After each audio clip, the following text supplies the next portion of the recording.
40, 50 그런 분들은 참 어려워요. 왜 갑자기 회사에서 나오게 되는가 뭐냐면 자기가 다니고 있는 회사가 어려워지니까 그런 거거든요. 경영난이 와가지고 기업의 라이프 사이클이 짧아졌어요. 그런 거에 대비해서 자기 몸값 높이는 노력을 끊임없이 해야 돼. 근데 거기에 퇴직 후에 주식 사서 튀겨볼까 했다 빵으로 만들거나 택도 없죠. 노후 빈곤에 빠지는 또는 노후 파산하는 5가지 리스크가 있다 이렇게 말씀드리는데, 첫째가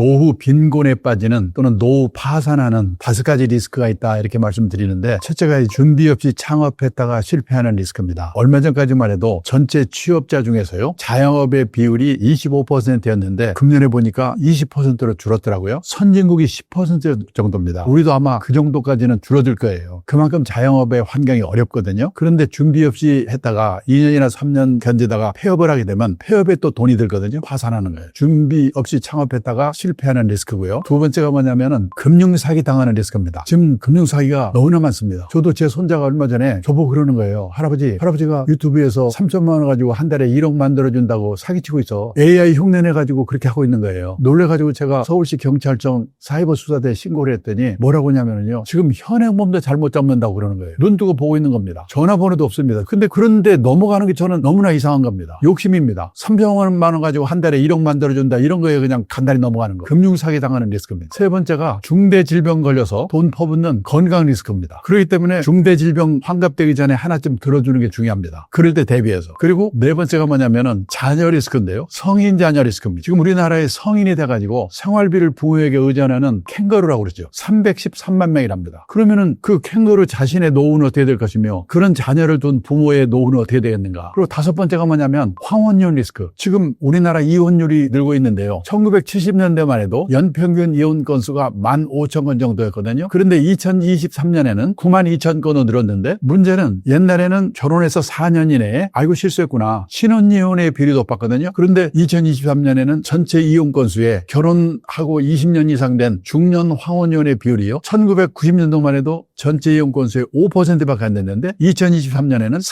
36%로 늘었습니다. 지금 결혼 기간별로 볼 때 비율이 제일 높은 게 중년 황혼이혼이에요. 근데 황혼이혼하게 되면 기본적으로 재산을 반으로 나누게 되거든요. 잘못하면 노후 빈곤에 빠지는 거예요. 다시 말씀드리면 준비 없이 은퇴 창업했다가 실패하는 리스크, 그 다음에 금융사기 당하는 리스크, 중대질병 리스크, 그 다음에 네 번째가 성인 자녀 리스크, 다섯 번째가 황혼년 리스크. 이거는 잘못하면 생길 수 있는 일이기 때문에 조심조심 해야 된다.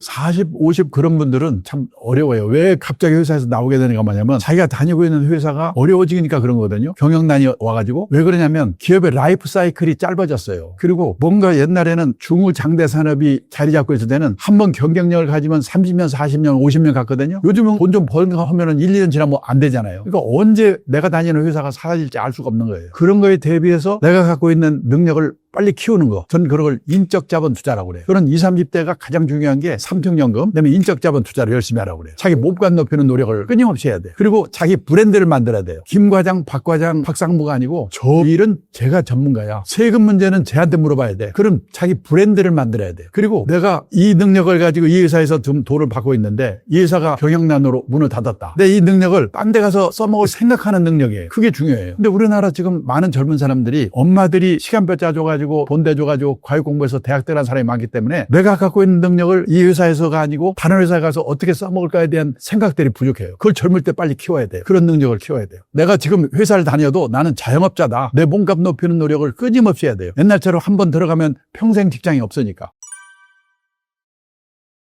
기본적으로 노후의 3대 불안이 돈, 건강, 외로움이라고 했죠. 그 3대 불안에 대비하기 위해서 자산 관리를 잘해야 되는데 우리가 갖고 있는 자산에는 실물 자산, 주로 부동산이 있고 그다음에 금융 자산, 그다음에 인적 자산이 있거든요. 그런데 이미 환갑이 넘었으면은 부동산이라든지 금융 자산이 갑자기 늘어날 수 없거든요. 그러면 인적 자산을 잘 활용해야 되는 거예요. 퇴직 후에도 뭔가 일을 하는 겁니다. 지금 이웃나라 일본에도 보면은 70세 남성의 46%가 다 일하고 있어요. 일본의 가정주부들도 전업주부인데도 40대 후반이면 대부분의 주부들이 아르바이트를 해요. 왜 그러냐? 뭐냐면 돈도 돈이지만은 부부의 화목을 위해서도 아까 말하는 그 황혼연 리스크를 방지하는데도 남편은 남편대로 아내는 아내대로 자기만의 시간을 갖는 게 중요하기 때문에 돈도 벌면서 부부 화목을 도모할 수가 있는 겁니다. 또 하나는요. 저도 70대 후반이 돼 보니까 제 친구들이 먹고 사는 문제는 그럭저럭 해결이 됐는데도 갈 데가 없는 거, 특히 지난 코로나 때 역할이 없는 거 너무나 공허한 거예요. 제가 자주 이야기를 하는데 티베트의 종교 지도자 달라이라마가 했다는 얘기인데요. 자신이 다른 사람들에게 쓸모 있는 존재가 아니라고 생각하는 노인은 자신이 남에게 유용한 존재라고 느낀 노인보다 일찍 숨질 가능성이 3배 가까이 높게 나왔다. 부유한 나라에서 고통과 분노의 정도가 더 심한 건 물질적 부가 부족해서 가지다. 내가 남에게 필요한 존재라는 느낌이나 내가 사회와 함께하고 있다는 느낌을 더 이상 갖지 못하기 때문에 불행해지는 것이다. 그래서요. 돈도 돈이지만은 건강을 위해서도 그렇고 부부 화목을 위해서 그렇고 외로움, 자기 역할이 없는 것에 대한 공허함에서 벗어나기 위해서도 퇴직 후에 뭔가 일을 갖는 게 중요하다. 그 다음에 거기서 제일 중요한 게 돈 문제거든요. 인생에서 재산이 제일 많을 때가 50대예요. 퇴직 직전. 근데 통계청 자료를 보니까 우리나라 50대 가구의 가구당 평균 총자산이요. 6억 1,400만 원이랍니다. 근데 거기에 빚이 있습니다. 부채 차입금. 평균 1억 300이에요. 빼면요. 5억 1,100만 원. 이게 순자산 자기자본입니다. 50대 후반에 재산이 5억 1,100만 원 있으면 그럭저럭 먹고 살 수가 아니야? 이렇게 생각하기 쉬운데 문제는 5억 1,100만 원 중에서요. 살고 있는 집과 부동산이 4억 2,700만 원이에요. 얼마 남냐? 8,400만 원 남잖아요. 그걸로 30년, 40년 어떻게 삽니까? 그러니까 8,400만 원 갖고 주식 사서 튀겨볼까 했다 빵으로 만들거나 아니면 집을 팔아 살아야 돼요. 근데 그 집이 5년 후, 10년 후, 20년 후 내 노후가 됐을 때 일본이 경험한 것 같던 장기 집값 하락 현상이 나타나면 내 노후가 어떻게 되지? 걱정이 되는 거예요. 그러면 선진국가 되면 재산은 없더라도 최소 생활비 정도는 연금을 받아 생활하거든요. 우리는 그럴 수 있는 분이 학교 선생님, 공무원, 군인 출신 일부 준비한 사람을 겪거든요. 보통 사람이 국민연금 하나 정도인데 국민연금 우리 평균 월 수령액이 월 59만 원. 택도 없죠. 생활비가 모자라요. 그래서 뭔가 일을 해야 돼요. 돈이 되는 일이든 사회 공헌 활동이든 취미 활동이든 그거를 겸한 활동이든 소일거리가 있어야 된다. 저는 가장 확실한 노후 대비는 재테크가 아니고 평생 현역이다. 이렇게 주장을 하고 있습니다. 일본 직장인들의 사례를 보면요. 저도 놀랐는데 일본이 우리보다 몇십 년 앞서서 자본주의적으로 시작한 나라고 연금도 일찍 도입한 나라고 선진국도 일찍 된 나라인데 놀란 게 뭐냐면 일본의 60세에서 80세까지 월 평균 수입이 25만 엔, 우리 돈으로 250만 원 정도래요. 근데 월 생활비가 30만 엔, 300만 원 정도예요. 그래서 50만 원에서 100만 원은 선진국인데도 모자란다. 남은 돈은 일해서 번다. 그래서 다 일하는 게 당연하다 생각해요. 그래서 아까 말씀드린 것처럼 70세 남성의 취업률이 46%. 그럼 뭔 일 하냐? 폼나는 일을 하는 사람도 있겠지만 가장 많이 하는 일이 뭐냐? 아파트 관리. 일본에서도 아파트 관리인 이거 하려고 경쟁률이 50대래요. 그다음에 가사 대행 서비스, 가사 도우미. 제 친구는 사장인데 그 딸이 대학 나온 애인데요. 40대 후반인데 애 둘을 키우느라고 회사를 퇴직했어요. 애만 키운 게 아니라 틈틈이 시간을 내가지고 간호사 자격을 받는 전문 학교를 다녔어요. 대학 나온 애가 간호사 자격을 따로 받은 거예요. 그래서 지금 일본에는 방문개호라고 그래가지고 개호는 우리말로 말하면 간병 돌봄 뜻이거든요. 경제력 있는 노인들 혼자 아니면 둘이 사는 집에 가서 주사도 놔주고 건강 체크해주고 간단 집안일 도와주고 그런 일의 수요가 폭발적으로 늘고 있어요. 그런 일을 하고 있어요. 그리고요. 일본도 지금 간병인이 모자라서 난리거든요. 그래가지고 노노 케어라고 그래요. 일본의 요양시설에 가보면은 60대, 70대, 심지어 80대까지 건강한 시니어를 환영합니다. 와서 일하세요. 노노 케어. 이게 큰 일자리예요. 일본이라고 엄청난 일을 하는 게 아니에요.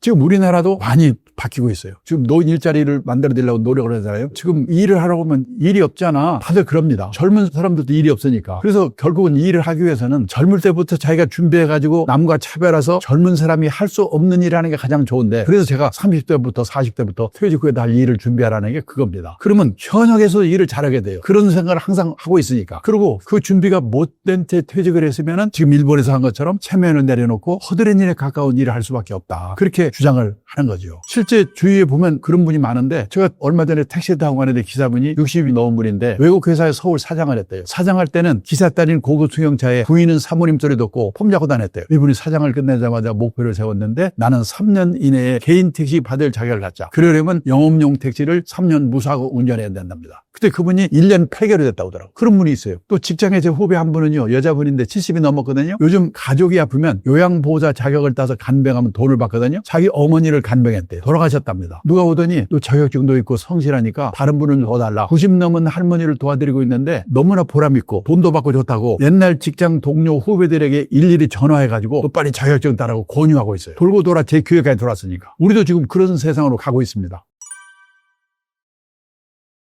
다시 말씀드리면은 노후의 3대 불안이 돈, 건강, 외로움이다. 그 3대 불안에 대비하기 위해서 자산 관리를 잘해야 되는데 우리가 갖고 있는 자산은 실물 자산, 대부분이 집이지요. 그다음에 금융 자산, 그다음에 인적 자산이 있는데 금융 자산을 늘려가야 되는데 금융 자산을 늘리라고 하면은 현금, 예금, 주식, 채권, 펀드, 보험 이런 거거든요. 근데 예금에서는 지금 이 저금리 시대에 늘어날 수가 없잖아요. 투자를 해야 돼.